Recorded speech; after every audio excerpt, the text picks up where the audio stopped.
Ya, Assalamualaikum warahmatullahi wabarakatuh. Salam.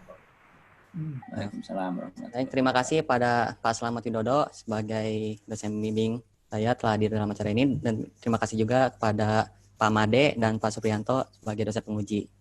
Perkenalkan, nama saya Muhammad Husain Abdul Halim, NIM F1416055.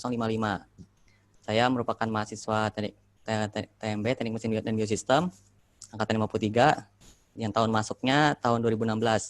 Nah, saya berasal dari Sekolah SMA Negeri 2 Bogor, dan masuk IPB melalui jalur SNMPTN.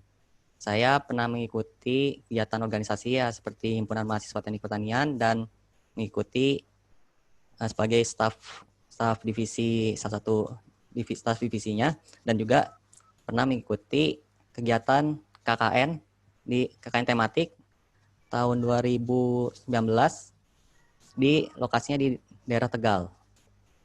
Ya, segitu sekilas tentang riwayat saya. Nah, kali ini saya akan mempresentasikan tugas akhir saya yang berjudul modifikasi sistem navigasi robot asisten pemanen di dalam greenhouse berbasis deep learning. Ya, latar belakangnya adalah pertama, tanaman dalam greenhouse ini sudah banyak keuntungan atau sudah banyak aplikasi dalam greenhouse farming.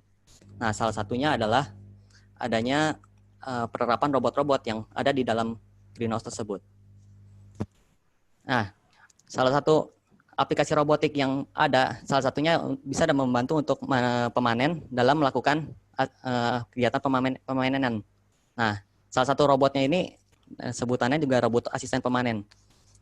Nah, dalam penelitian sebelumnya dilakukan oleh Sultan Sadam Awal, ya, salah satu alumni Teknik Mesin dan Biosistem juga, pernah melakukan penelitian mengenai robot asisten pemanen timun, yang nama sebutannya Asura. Nah, dari situ saya melihat ada kelebihan dan kekurangan dalam robot tersebut. Nah, seiring dengan kemajuan teknologi, ada juga tahun 2019 itu saya melihat adanya teknologi baru dalam pengolahan citra menggunakan deep learning. Nah, seiring dengan pengembangan itu, saya akan menggabungkan kegiatan deteksi objek tersebut yang dengan deep learning ke robot asisten pemanen. Nah, rumusan masalah yang saya temui dari penelitian sebelumnya yaitu adalah kendala dalam sistem kemudi robot tersebut. Kemudian yang berikutnya adalah modifikasi sistem pada deteksi objek tersebut pada robot Asura, sehingga saya perlu untuk menambahkan mekanisme deteksi objek tersebut. Nah, Tian Pustaka. Nah, pada robot asisten pemanen yang dibuat oleh Muhammad Sultan Sadam Awal, yaitu melakukan penelitian pada robot asisten pemanen yang dilengkapi dengan sistem navigasi pelacakan objek, sehingga objek tersebut dapat melakukan tracking menggunakan marker atau penanda. Nah, robot tersebut sudah mampu membawa sampai 25 kg hasil beban hasil panen, dan itu cukup bagus. Namun ada pula yang perlu ditambah dalam sistem navigasinya, seperti cara beloknya yang katanya dalam penelitiannya masih sulit dilakukan belok karena masih menggunakan sistem differential steering. Lalu kemudian untuk deteksi objeknya pun masih harus menggunakan marker pada manusianya. Nah, kemudian berikutnya adalah convolution neural network.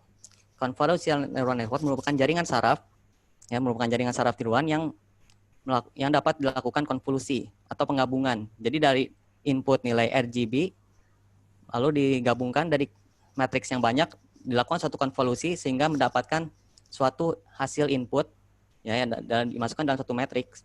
Lalu dari matriks yang sekian banyak itu melakukan subsampling atau pooling sehingga didapat hasil yang lebih sederhana. Nah, dari hasil yang sederhana itu nanti akan digabungkan lagi melalui fully connected layout atau fully connected layer, sehingga nanti didapatkan outputnya. Nah, hal tersebut untuk mendeteksi convolutional neural network sering digunakan untuk deteksi objek. Berikutnya, deteksi tubuh manusia dengan CNN.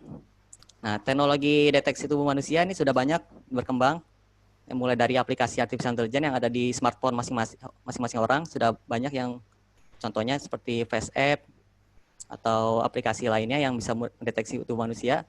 Nah, dengan ini Dan aplikasi ini juga sudah diterapkan pada salah satu penelitian dari misalkan dari Yong dalam penelitiannya tahun 2018 melakukan suatu deteksi objek pada manusia menggunakan drone untuk mendeteksi manusia di lingkungan hutan. Nah, penelitian tersebut berhasil melakukan deteksi objek manusia dengan menggunakan drone. Nah, sehingga dari situ bisa jadi acuan saya untuk melakukan penelitian menggunakan masukan deteksi objek pada robot yang beroda. Kemudian berikutnya adalah Ackermann steering.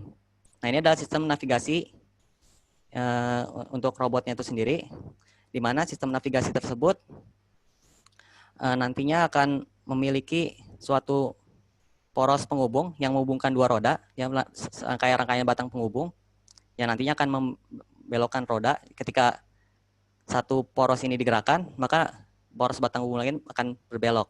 Nanti mekanisme lebih lengkapnya akan saya jelaskan di bagian metode. Nah, sekarang metode penelitiannya. Alat dan bahan yang saya gunakan dalam penelitian ini, pertama adalah kamera Logitech C270 dengan spesifikasinya resolusinya sekitar 1260 kali 640 pixel. Fungsinya untuk menangkap citra, nanti akan dimasukkan kepada mikroprosesor. Kemudian ada motor driver, yaitu untuk mengatur arus, arah dan kecepatan motor DC.